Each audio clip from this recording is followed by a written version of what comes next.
Bismillahirrahmanirrahim. Assalamualaikum warahmatullahi wabarakatuh. Tuan-tuan dan puan-puan yang dirahmati Allah sekalian, seperti mana yang telah saya janjikan, hari ini saya nak jelaskan tentang munada. Saya nak jelaskan tentang munada. Yang mana sebelum ni tuan-tuan pernah saya jelaskan bahawasanya munada ni dia berpangkat mansub di baris atas. Ya Ali, ya Ahmada. Ingat tak? Dia berpangkat mansub.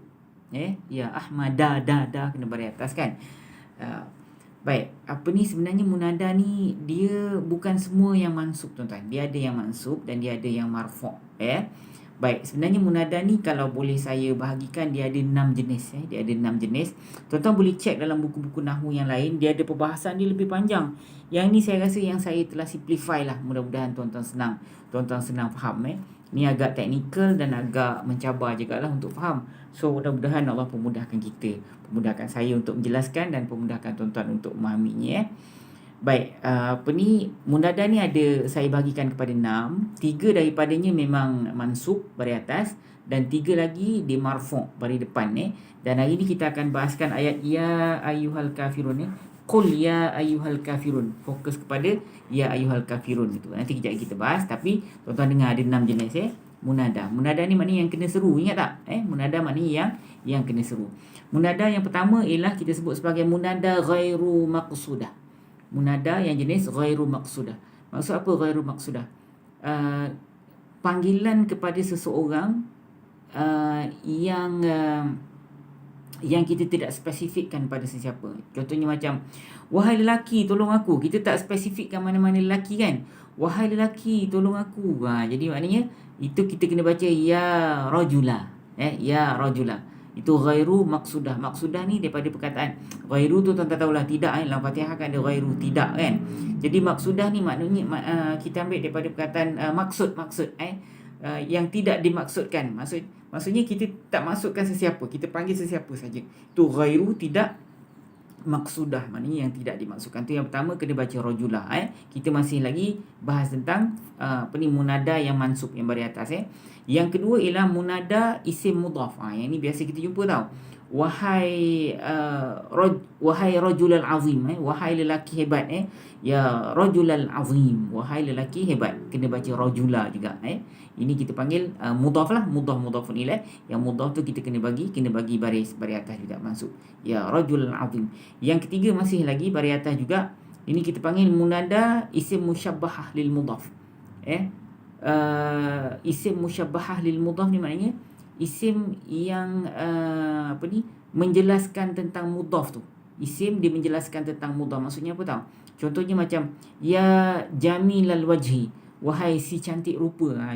Wahai si cantik rupa, wahai si cantik rupa. Jadi rupa tu dia menjelaskan tentang apa yang cantik kan. Jadi kita panggil itu musyabbahah lil mudhaf. Okey, itu semua yang mansub. Ya jamila, jamilal wajhi, wahai si cantik wajah, wahai si cantik rupa. Okey, itu semua tiga yang mansub. Yang pertama munada ghairu maqsudah, yang kedua isim mudhaf, ya rajulal azim. Kemudian yang ketiga tadi musyabbahah lil mudhaf, maksudnya ya jamilal wajhi. Okey, tiga pula yang marfu' tuan-tuan. Tiga yang marfu' ni dia kalau munada dia tu isim alam. Isim alam ni maknanya nama orang ke atau nama tempat ke ataupun macam tu lah lebih kurang. Jadi contohnya macam ya Ahmad ya Ahmadu, kena baca marfu', jangan baca ya Ahmada. Kalau ya rajulu yang kita tak spesifikkan mana lelaki tadi, wahai lelaki tolong aku, atau ya rajula. Tapi kalau nama orang ya Ahmadu, ya Ahmadu, spesifik sebenarnya nama orang ni mesti spesifik lah. Ya Ahmadu, ya Ali, ya Aliyu, ya apa sajalah nama orang. Kemudian yang kedua ni marfu' ya Ahmadu. Yang kedua munada kita panggil nakirah maqsudah. Ni kalau kita panggil wahai lelaki tapi yang yang kita maksudkan kat situ ada ramai, lepas tu lelaki. Tapi kita dah tahu siapa kita nak panggil. Tadi kalau kita wahai lelaki tolong aku, kita tak spesifik siapa kan. Tapi ni kalau kita tahu dia, kita nak panggil lelaki. Jadi kena panggil ya rajulu.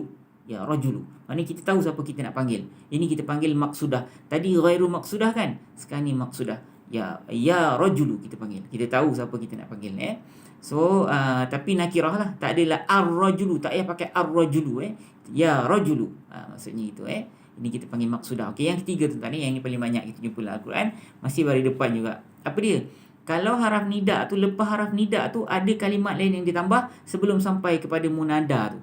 Contohnya ya ayyuhal walad, ya ayyuhal waladu, ya ayyuhan nisa'u, contohnya wahai apa? Wahai ya ayatuha, kalau perempuan ya ayatuha, kalau lelaki ya ayyuha, ya ayyuha, ya ayyuha, ya ayyuhar rajulu, ya ayyuhar rajulu, ada alif lam, ya ayyuhar rajulu, wahai lelaki, ataupun ya ayyuhal waladu, wahai anak, ya ayyuhal walad. Jadi selepas ya tu haraf nida tu ada ayu kan, kemudian ada ha lagi. Jadi ayu tu sebenarnya yang munada dia, tapi munada ni tidak disebut siapa lagi. Wahai ayu ni saya tak tahu nak terjemah apa, wahai sayang ke apa macam tu dulu. Ya ayyuha, ya ayyuhal waladu, kena baris depan. Yang ni kita panggil selepas haraf nida itu ada kalimat lain yang ditambah sebelum kepada munada dia yang sebenar. Jadi munada nanti jadi badal kepada ayu tu. Sebenarnya ya ayyuhan ni ada 3 kalimat tuan-tuan. Kalimat yang pertama ya tu haraf nida lah. Kemudian ayu ni sebenarnya dia punya munada dia. Tapi dipanggil sayang, ya sayangku, itulah lebih kurang. Ya sayangku anak, ya sayangku anakku, itu. Jadi ayu ni sebenarnya munada di sayangku, itulah kita boleh kata dalam bahasa Melayu. Itu munada dia. Kemudian ha tu, ya ayyuha, ha tu ni harfu mufajaah. Apa tu, ataupun haraf menyergah, ya ayyuha. Saya pun tak tahu nak terjemah apa kalimat tu, tapi kita boleh kata haraf meminta perhatian, ataupun haraf sergah pun boleh juga. Ya ayyuha, ya ayyuhal waladu, ya ayyuhal waladu. Jadi sebenarnya yang dipanggil itu waladu tu. Jadi waladu ni kita kata dia badal lah, tukaran sebanding dengan ayu tu kan, ya ayyuha. Jadi waladu tu sebenarnya dia badal kepada ayu tu. Itu tiga daripada munada yang marfu'. 3 atas tadi yang mansub. Saya nak ulang balik tuan-tuan. Video pertama ni kita ni panjang sikit. Nanti mudah-mudahan video kedua Allah pemudahkan kita lah untuk tuan-tuan faham terus. Di 3 yang pertama tadi, munada ghairu maqsudah, ya rajula, ni kita panggil lelaki yang kita tak masukkan lelaki mana-mana. Panggillah mana-mana lelaki pun tak apa. Kemudian yang kedua ialah munada isim mudhaf. Ya rajulal azim, wahai lelaki hebat. Ya rajulal azim. Yang ketiga ialah munada isim musyabbahah lil mudhaf, wahai si cantik rupa. Ya jamilal wajhi, jamilal wajhi. Itu 3 yang mansub. Kalau 3 yang marfu', yang pertama munada isim alam mufrad. Contohnya ya Ahmadu, isim alam. Ya Ahmadu, nama orang kan. Isim alam tu maknanya nama orang ke atau nama kucing ke, tak kira. Ya Ahmadu. Kalau tuan-tuan ada tompok, ya tompok tompok kucing. Ya Ahmadu, tuan-tuan. Itu yang pertama yang marfu'. Kemudian yang kedua yang marfu' ialah munada nakirah maksudah. Ni tuan-tuan panggil lelaki, tapi lelaki yang tuan-tuan tahu siapa tuan-tuan nak panggil, lelaki mana? Ya rajulu. Tuan-tuan tahu lelaki mana yang tuan-tuan nak panggil.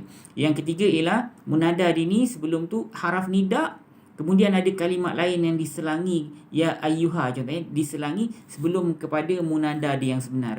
Jadi ya ayyuhal waladu, ada alif lam, ya ayyuhal waladu. Jadi apa saja kalau kalimat tu ada selepas haraf nida tu ada kalimat lain yang ditambah sebelum sampai kepada munada yang sebenar, maka munada itu kena dibaca dengan marfu'. Macam itulah. Ya, kalau muannas ya ayyatuha, kalau lelaki ya ayyuha. Itu tiga yang marfu'. So seperti mana yang saya sebut tadi, agak teknikal dan agak mencabar. Jadi mudah-mudahan Allah pemudahkan tuan-tuan untuk fahamlah, insya-Allah. Kalau tuan-tuan lupa, tuan-tuan tulis. Nanti tuan-tuan boleh cek, tuan-tuan tulis dengan cara yang tuan-tuan boleh faham. Nanti tuan-tuan boleh jadikan sebagai rujukan, insya-Allah. So kita akan baca ayat a'udzubillahi minasyaitonirrajim. Bismillahirrahmanirrahim. Qul ya ayyuhal kafirun. Kita ambillah 2 ayat tuan-tuan. Munada ada kat sini, kafirun itu la a'budu ma ta'budun kan, ya ayyuha kan. Ya ayyuha, selepas ya ni kan ada huruf lain, kalimat lain sebelum kita sampai kepada al-kafirun kan. Ya ayyuha al-kafirun. Sebab tu kafirun itu dibaca dengan marfu'. Sebab apa? Sebab haraf nida dia ni ya, ada diselangi dengan perkataan lain sebelum kepada munada yang sebenar, iaitu kafirun. Tapi ada ayu itu, kafirun itu badal kepada ayu tu. So tuan-tuan tunggu sekejap lagi, saya akan berikan diagram, kemudian saya akan fokus kepada ayat Quran. Tuan-tuan buka surah Al-Kafirun ayat 603. Hari ni saya rasa kali pertama, video pertama kita lebih panjang insya-Allah pada video yang kedua insya-Allah. Okey, tuan-tuan tunggu sebentar.